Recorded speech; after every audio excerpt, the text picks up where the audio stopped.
So welcome back to my channel guys. तो आज day 19 है और बायोलॉजी ही मैंने मेनली पढ़ा और केमिस्ट्री का थोड़ा बहुत पढ़ा था। तो आज का यार वीडियो सिर्फ़ और सिर्फ उन लोगों के लिए है या फिर उन लोगों के लिए भी है, उन सभी लोगों के लिए जिन्होंने लेट स्टार्ट किया मेरी तरह। यार मैं तुम लोगों को यही बात बताना चाहता हूँ कि मैं तुम लोगों को पूरी तरह से समझ सकता हूँ तुम लोग कैसा फील कर रहे हो, कैसा फील करोगे, क्योंकि मैंने लेट स्टार्ट किया है। मतलब मैं तुम लोगों को लिटरली अपना अगर पूरा सिनेरियो बताऊं तो दिसंबर तक तो मुझे पता ही नहीं था कि मुझे ड्रॉप लेना है। दिसंबर तक मुझे लग रहा था कोई ना कोई कॉलेज मिल जाएगा, कोई ना कोई कॉलेज ले लूँगा मैं। जनवरी में मुझे पता, जनवरी में जब सब काउंसलिंग ख़त्म हो गई और फिर जब मेरी रियलिटी हिट की ना तो पता चला कि यार कोई कॉलेज ही नहीं मिल रहा है।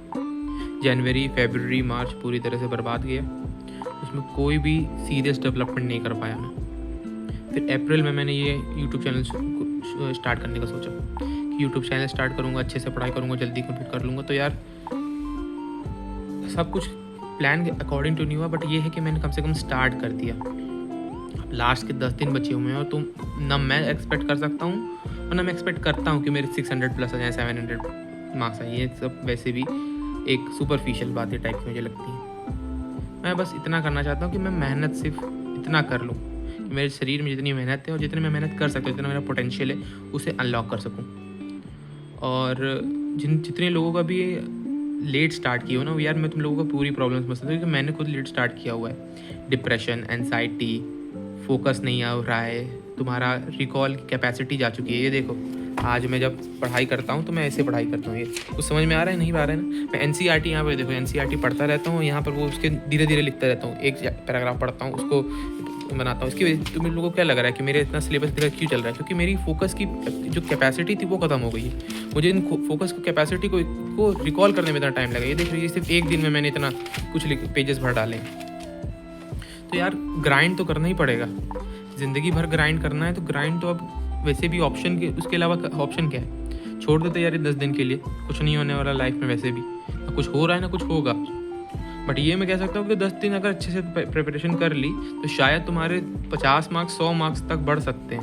अगर तुम 100 में हो तो मे बी तुम 300 तक पहुँच सकते हो, 300 में हो तो मे बी 400 450 में पहुँच सकते हो, और 450 में तो मे बी तुम इवेंट्स अपना सिलेक्शन ले सकते हो।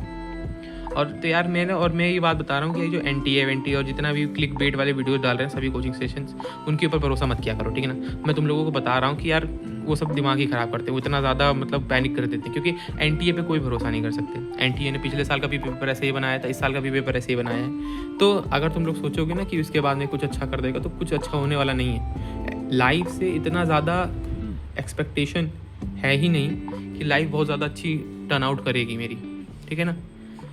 मैं वर्स्ट सिनेरियो जो हो सकता है फ्यूचर में उसको लेकर चल रहा हूँ कि मेरे उस वर्स्ट सिनेरियो होगा। पेपर सबसे टफेस्ट आएगा, 2025 से भी टफ आएगा। तो टफ आएगा तो टफ आने दो।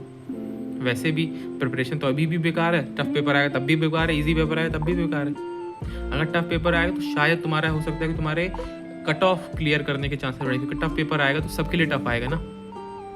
तो टफ पेपर आने से यही होगा कि तुम्हारा थोड़े मार्क्स, तुम्हारी थोड़ी रैंक इंप्रूव हो सकती है। बट ये है कि अगर टफ पेपर आएगा तो तुम्हारे लिए और भी टफ पेपर आएगा, और इजी पेपर आएगा तो बाकी सबके लिए इजी पेपर आएगा, तुम्हारे लिए वो मॉडरेट पेपर होगा, मेरे लिए वो मॉडरेट पेपर होगा।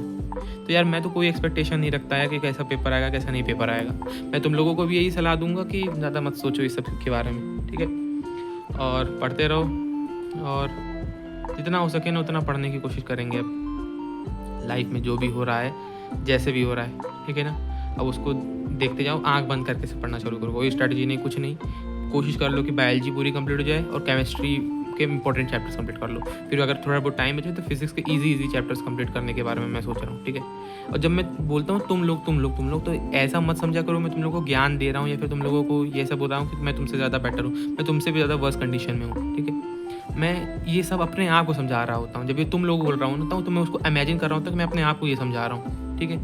और अगर मेरी बात अच्छी लगती हो तो तुम लोग मुझे सपोर्ट तो कर ही सकते हो, और बाकी मेरा सपोर्ट तुम्हारे साथ हमेशा ही है, क्योंकि तुम लोगों की सिचुएशन मुझसे ज़्यादा अच्छी कोई नहीं जान सकता है, ठीक है। और मैं तो सबकी, मतलब एक फ्रेशर से लेकर एक ड्रॉपर से लेकर एक मेंटल एंजाइटी पेशेंट तक की जो मेंटल हेल्थ है ना, उन सब के बारे में जान सकता हूँ मैं। जिनके बाद जो लोग भी मतलब एंजाइटी डिप्रेशन से अभी जूझ रहे हैं ना, मैं उन सब से जूझ चुका हूँ, जूझ ही रहा हूँ।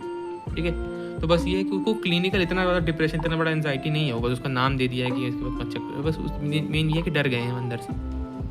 तो इसका कुछ ना कुछ तो उपाय करेंगे ही, और उसका बस यही एक आंसर है कि बस काम करना है और कुछ नहीं, सोचना अगल बगल कुछ नहीं है। तो पढ़ाई कर लो, और मैं कल फिर से आऊँगा, और यार तुम लोगों के साथ रहूँगा ही, क्योंकि तुम लोगों की सपोर्ट ही मेरे लिए एक होप है कि लाइफ में कुछ ना कुछ होगा अच्छा। चलो पढ़ लो, और बाय यार, बेस्ट ऑफ लक।